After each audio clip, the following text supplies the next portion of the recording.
Hey everybody, John here, and today I wanted to break down my FMOD session for you. In this session, I've created an interactive audio system for a game I'm developing in Unity called Lost Planet, which is based on a Unity tutorial. This is a space exploration game where you play as a planet navigating through the universe trying to find your way home. Along your way, you can interact with other planets by colliding with them, and there's some other obstacles to be aware of as well.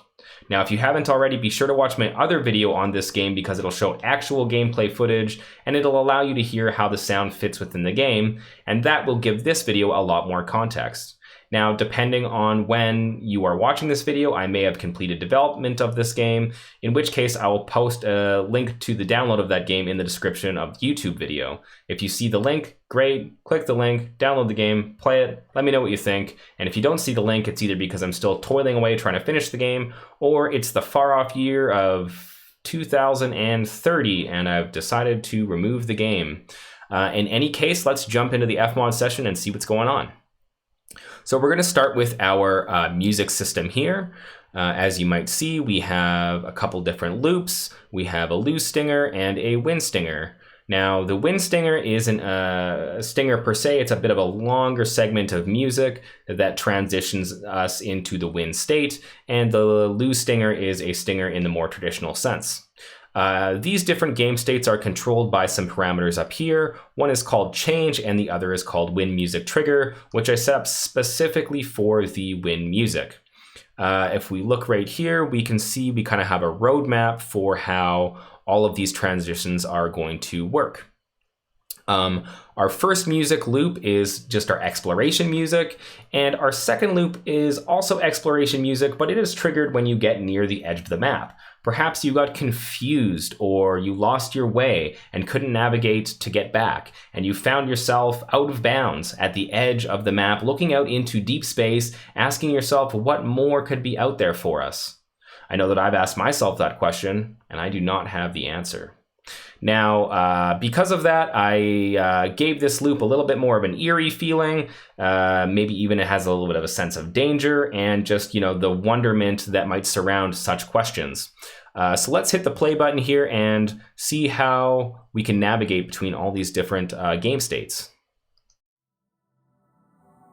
So once the game starts and you cross a certain threshold, our exploration music will begin to play. And let's say we get close to being at the edge of the map. Oh. This will trigger us to go over here.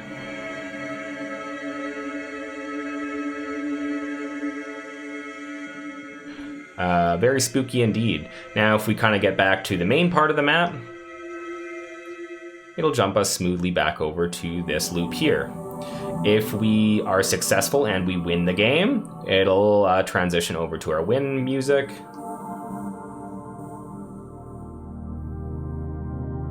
Which is just some thick, lush, ambient, textural, atmospheric synth pads. Very nice. Now, let's say we were to lose the game. We would start at the beginning here. It will jump us over to this loose stinger. And now you'll notice that nothing is playing, and we'll talk about the reason why in just a second. So, on that note, let's jump over to our black hole stinger. This is a stinger that I created to go along with an animation that I made in the game. I'm new at animations, but it was a lot of fun to try to do, and I did a couple animations in the game, and yeah, this is a stinger that I wrote for the lose animation.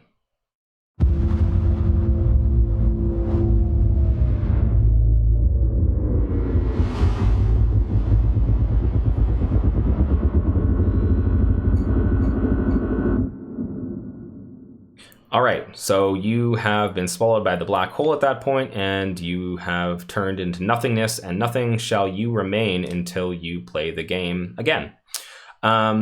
So when this stinger occurs and you trigger the loose state, it will kill and turn off this black hole loop. So as you get close to the black hole, we will hear this loop here. So when the black hole is triggered, it will send a game call out that says to stop this loop. And that is because the black hole is kind of being absorbed in on itself, and so it's not emitting the same sound as it once was. So the same thing happens with the planets in this game that we can collide with. So let's jump over to planet 1. So the planets are something that when the player hits, they effectively destroy the planet. The planet disappears, essentially. And it'll give us a pickup sound, and it will kill the loop. So we have this P1 kill, planet 1 kill. So when we collide with the planet, it will stop emitting this loop and it'll fade out. So as, let's say we're coming, let's say we're far away from the planet and we start creeping up on it, we will be able to hear the volume increase, and as we move around the planet, we can hear that it'll follow accordingly because we have got this distance attenuation and spatialization set up as such. So now if we collide with the planet, that game call will go out, and we'll hear this pickup sound.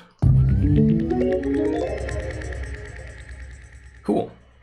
So most of our planets work that way, and we've got ones like that are kind of ambient. We've got some that are a little bit more foreboding, and that's kind of just based on the appearance of the planet. So this one's a little bit more foreboding here.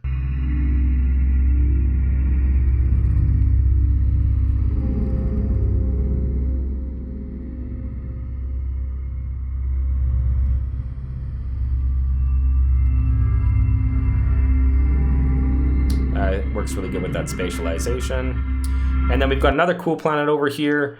And it's kind of a cut up guitar loop, and at the time in the game that this is occurring, the planet that's emitting this is surrounded by a bunch of moving stars, like particles, and all of these plucked notes kind of reflect that, and it creates this sort of nice, beautiful moment in the game that still has, again, that sort of eerie feeling of space. But I thought by using a guitar, it would be nice to have some, closer to organic sounds in the game, because for the most part, it's a lot of synths. So that takes care of all of our planets and pickups and how that works. So let's jump over to our ambience. Our ambience is pretty straightforward. We've got this ambient loop. It's, just to sort of reflect the empty void of space. So just a lot of nothingness, outer space, that is, beyond the confines of our atmosphere. And then with this, we've got some scatter events that are broken down into low scatters and high scatters. And as you can see, there's quite a few here. And to create those, I found some synth patches that I liked, tweaked them in a way that I thought would fit the game. And then I would just play my keyboard for a bit, and then I would go back and just kind of slice up the parts that I like and turn them into scatter events. So let's check some of those out. Oops, I need to solo that. There we go.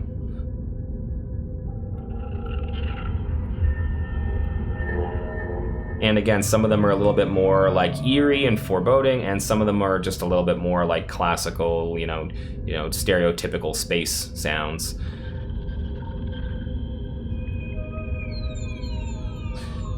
And in the game, they don't trigger as much as they are triggering here. I just kind of turned it up a little bit so we could hear some examples during this segment of the video. The last thing that we can talk about is the rolling. So as I had said before, you navigate your way through the universe, and to do that, your planet rolls across the screen. So if I hit play, we're not going to hear anything. And that's because the black hole parameter that we talked about before, the same parameter that kills the black hole loop, also kills our rolling loop, because effectively our player is absorbed and disappears from the screen, and therefore you would not be able to hear any rolling. So it just kind of happens immediately like that. So our speed, if we turn this off and we turn our speed up, we'll be able to hear the sound of the planet rolling. And we'll see that there's a couple of parameters here. One, some of the automation is based on volume and pitch. And so as we get faster, the volume and pitch of the rolling loop will increase. And then we've got a tremolo over here on the master track. So the faster that we go, the frequency of the tremolo will increase, as well as the depth of the tremolo.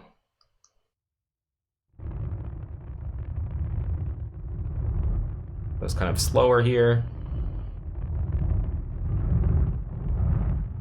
And a little bit faster. And this sort of reflects the movement that's happening on the screen as the planet's actually rolling. And to do this, I use some synth noise, as well as a sample of like an industrial trolley, like metal trolley being pushed across like a hard floor, and mix those two things together. Cool. So that takes care of most of our sounds and how they work. So next, let's jump over to the output buses and talk about what's going on here. As you can see, we've got a couple reverbs going on, and I've got some compression and EQ going on as well. But the main thing I want to talk about are these sidechain compressors. So we'll notice that we have music in a group here, and that's where our exploration loops live. And then we've got, for example, our planets group here. So as you're getting closer to a planet, you'll have the exploration music playing, but then when you draw near to the planet, the sidechain will kick in and the exploration music will fade out, and the sound the planet is emitting will increase. And that's sort of the main thing that's happening on this master bus that I wanted to talk about. Or not master bus, I suppose, but on our output buses.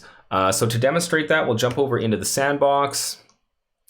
And let's zoom out here. So let's again talk about planet 1. So planet 1 is over here, and you can see this is our radius for where we're going to hear sound. So if I press play, we're not going to hear anything because our player, our listener, is way over here, not within that radius. So let's turn on the exploration music. And we might as well turn on the ambience too, why not? And so I'll try to simulate what would happen in the game. As we get closer to the planet, our exploration music will fade out.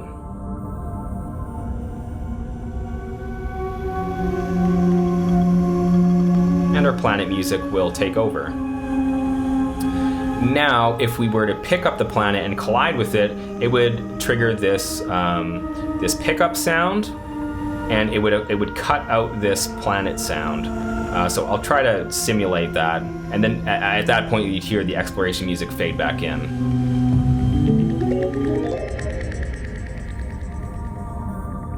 And that's kind of how it would go in the game. Yeah, so that is my music system for Lost Planet. So thank you all for watching the video. I hope that you enjoyed it. Hopefully you'll be able to play the game at some point. And until then, take care.